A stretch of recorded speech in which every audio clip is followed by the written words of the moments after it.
La semaine dernière, nous avons assisté à une actualité complètement, je dirais, c'est peut-être un gros mot, volcanique, hein. Un volcan qu'on a vu les étapes de l'éruption. Alors donc, on avait les documents déclassifiés que la GRC espionnait des mouvements autochtones. Bon, ça a fait grand bruit. Et là, qui a fait comme genre l'étape de l'éruption, évidemment, hein, le français du PDG d'Air Canada, parce que bon, il y a eu le tragique accident d'un appareil de la compagnie aérienne en question à LaGuardia aux États-Unis, à New York. Bon, évidemment. Mais par contre, ce qui a, soi-disant-le, retenu l'attention et le pays actuellement retient son souffle, c'est ce qui en est de l'avenir de la clause dérogatoire. Bon. Alors, je vais vous parler littéralement de les 4 jours d'audience qu'il y a eu à la Cour suprême. Bon, que les médias présentent en disant que c'est la loi 21 devant la Cour suprême et non, malheureusement, c'est une désinformation que je peux vous dire en toute honnêteté parce que il s'agit de la clause dérogatoire et ce n'est pas un enjeu qui concerne seulement le Québec, mais qui concerne l'entièreté du Canada qui, vous le savez, les provinces et territoires disposent de la clause dérogatoire comme un droit depuis la nouvelle constitution de 1982. Bref, ce qu'en est dit. Et bien sûr, les gens, comment le traitement médiatique s'est emparé de l'affaire, les gens n'ont absolument rien compris. Même le média d'État Radio-Canada, CBC, ne parle que de la loi 21. C'est sûr que si le, la Cour suprême fait perdre en gain de cause euh, le Québec sur sa loi 21, qui est en effet la laïcité, bref, c'est sûr que le Québec va reculer. Mais on ne parle pas des autres conséquences. Et c'est ça qu'est-ce qui est un peu dommage parce que, bon, on sait que Radio-Canada a vraiment une centralisation sur le Québec. Toutes les informations qui sont en pourcentage viennent du Québec. Euh, et c'est ça qui est un peu dommage parce qu'il y a des médias francophones hors Québec qui, eux, font leur vrai travail, bien expliquent qu'il va y avoir des conséquences un peu partout.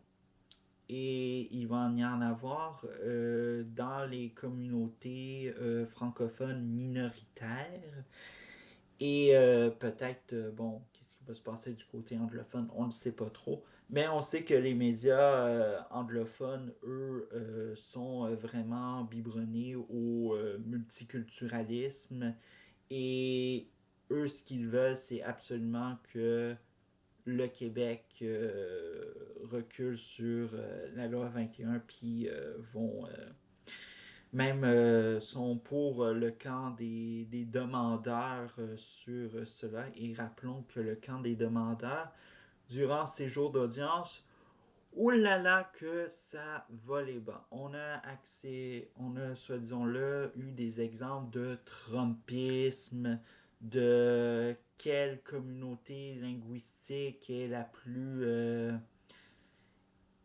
a plus de diversité au Canada. Bref, alors donc, vous voyez, ça ne volait pas absolument, mais bas vraiment. Alors donc, oui, ça volait bas, mais est-ce que ça va donner plus raison à la Cour suprême de faire perdre en gain de cause le Québec pour sa loi 21? Bref.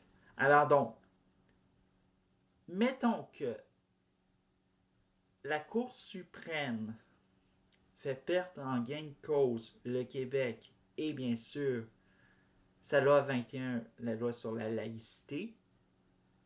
Bien, il va y avoir, euh, je sais pas trop qu'est-ce que ça sera réellement les impacts après le verdict, mais tout porte à croire que on va se ramasser avec une série de procès comme on voit avec actuellement la loi 21, la laïcité québécoise, sur toutes sortes de... Puis d'ailleurs, les deux reportages, je veux dire, les deux articles en lien, en description, qu'il va y avoir, bien, c'est exactement les exemples qu'est-ce qui se passe, parce qu'il y a potentiellement des droits de minorités francophones au Canada qui sont protégés parce qu'il y a eu l'utilisation de la clause dérogatoire.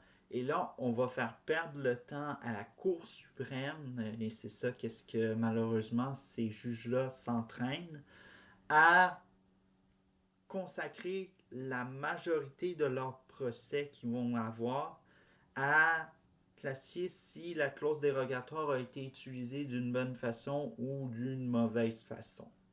Littéralement, c'est ça qu'est-ce qui se passe. Et visiblement, euh, on s'en va dans cette direction. Mais évidemment, personne, même aucun média, n'a voulu faire, soi-disant là, son travail, même se poser des questions. Parce que, évidemment, on dirait que le traitement médiatique qui a été fait sur ces 4 jours d'audience ont été un divertissement un, que soit disons-le, un sort de la nation.